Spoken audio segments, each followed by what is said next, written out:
It's definitely been quite the journey, and I'm sad to say this is our final episode.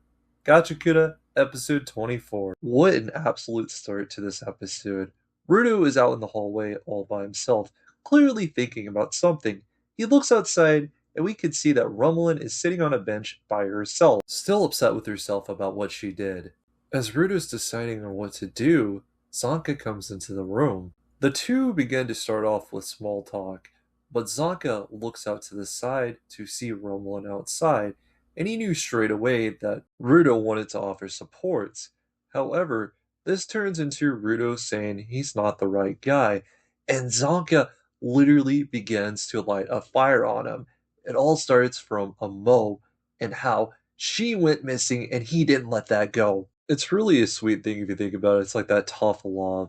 He knows that Rudo doesn't know anything about holding out a hand, so he points outside and says, "Go, quit moping around with this I'm not the right guy crap." We hear Zonka again go back to Mo, but this time he says how Rudo can't search for her alone, and Zonka actually offers his help, but first he needs to go to Remelin. This is the absolute cherry on top. So after Zonka's done giving this speech, he turns around. Finally, Rudo speaks up, or he thanks Zonka. We then see Rudo approach Rummelin, and he is very awkward. He's yelling. He doesn't really know how to talk to her or what to do, but he approaches her with a piece of paper and he asks her about some tips on how to draw. Honestly, Rudo has a lot to say. He starts talking fast and very awkwardly, and this results in Rummelin laughing at him. So, with Rudo wanting to know more about Graffiti Town as well as how to draw, he is then given a new mission to go on a field trip to Canvas Town. To accompany him, he has Gita as well as Dear Santa. There's then a cut to the opening, but once we come back, we get to find out the reason they were sent on this field trip. The group we saw was originally all doing art together, and Corvus comes in the middle of this. After showing off some of their pictures to him, this is when Remlin brings up this big mural back at Canvas Town and how hard of a job it will be. After thinking for a minute and hearing her talk, this is when Corvus sends them out on the mission. Once we transition back, Rudo has really took something to heart that Corvus has said. Rudo is the oldest, so they all should be safe, and we have Rudo here saying, "My mission is to protect them." And to bring something up, as Rudo's going on about that, the group begins to leave him behind. There is another transition to see Bro Santa and Engine are actually watching their group, just in case. So while the two are up on this rooftop, they begin having this conversation of why they're doing this, and this turns into Engine noticing something. With the transition, we are now back at the HQ. We can see Corvus trying to fix up his hair, which Simu asks, "Is something's happening today?" And Corvus responds, "I have a feeling some very elegant guests will be ringing our doorbell soon." Within a few moments, we see someone actually hit a doorbell.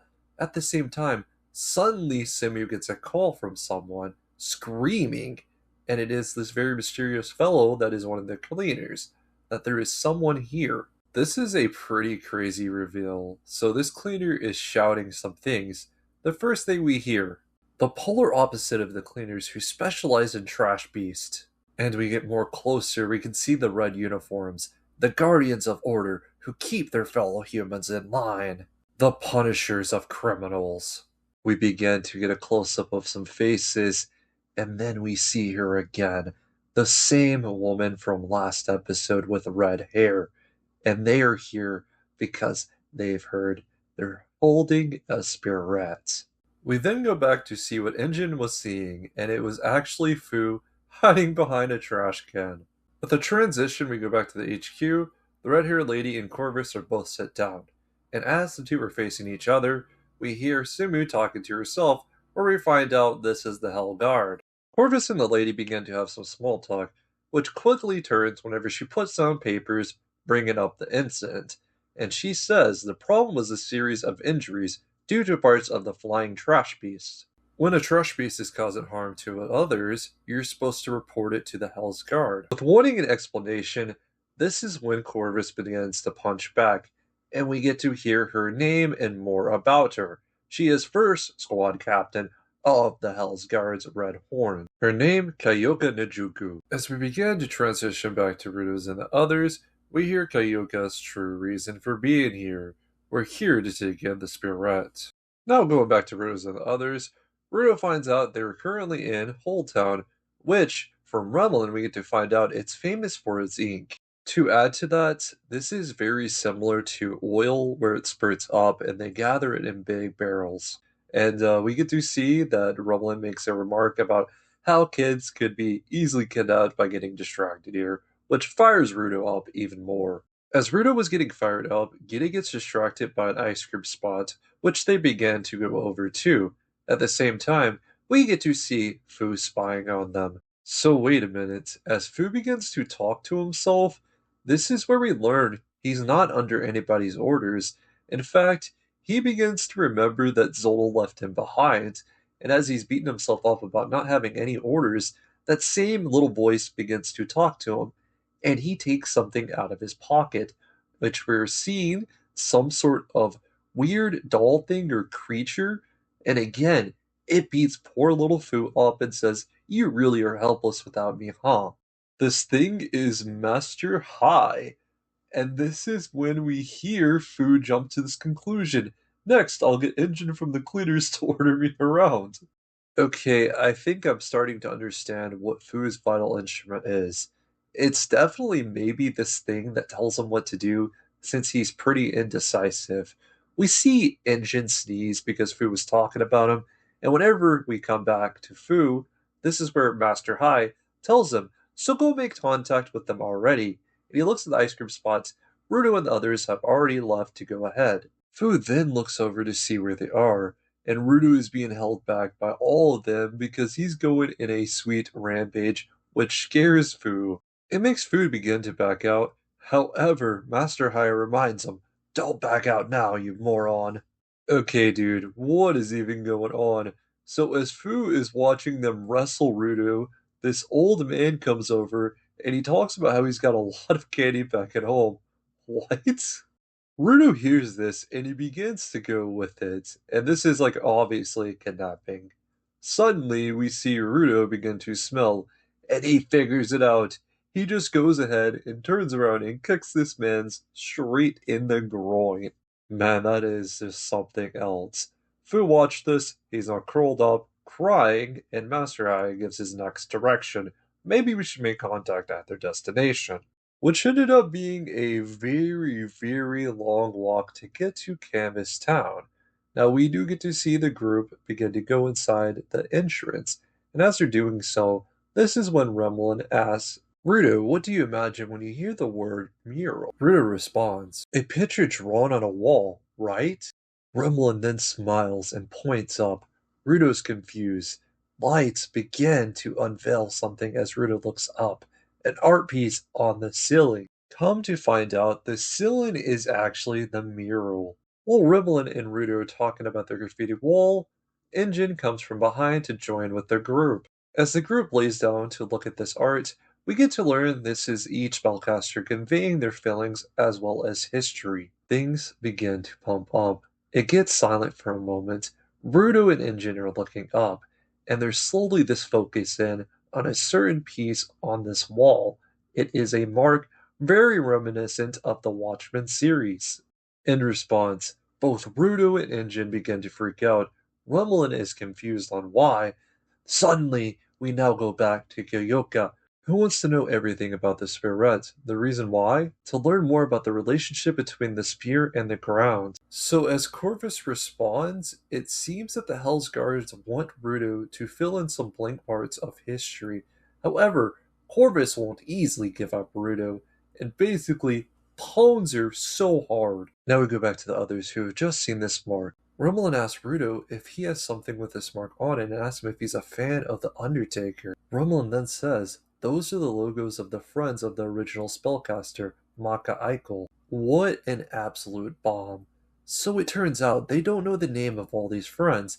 However, they do know of this one. The name, The Undertaker, Canis Shorebreak. This is where we end the season. Rudo is shocked after hearing this. He then says, My name is Rudo Shorebreck. Wait a second. There is something extra after the ending. We get to see a Mo that is chained up on a wall. We hear some footsteps, and as Mo is thinking it's Rudo, she looks up at this gate. Her vision is blurry. We get to look closer. Someone with white hair. They have some sort of scar underneath their left eye, as well as a very particular piercing. What a way to end a first season. The double cliffhanger. We have a Mo being held hostage by someone very mysterious.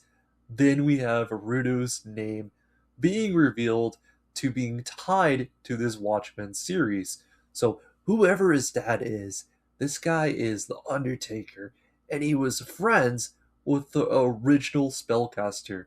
That is gonna be such a crazy thing. And the other thing is, are these other friends have something to do with other equipment out there? There's not only the Watchmen series, but other forms of series. This widens everything so much more now. So now I'm just going to pull everything together. This was an excellent series. It has action, it has emotion, it also has the comedy that makes a series great.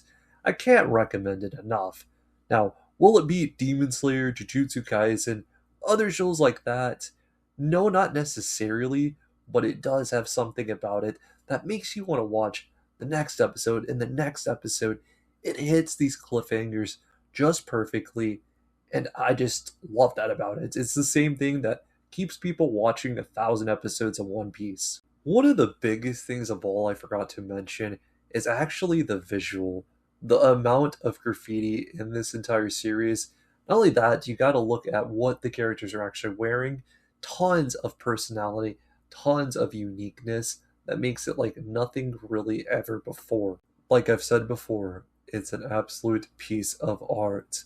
Now, looking at this episode by itself, this is where you want to end a season 1. They did it perfectly. Great questions and anticipation for what is to come. My rating of this episode, as well as this entire first season, it is a 9.5. Tell me what your guys' thoughts are on Gachiakuta episode 24, as well as the first season. Hope you guys stay safe. Until next time, peace out, guys.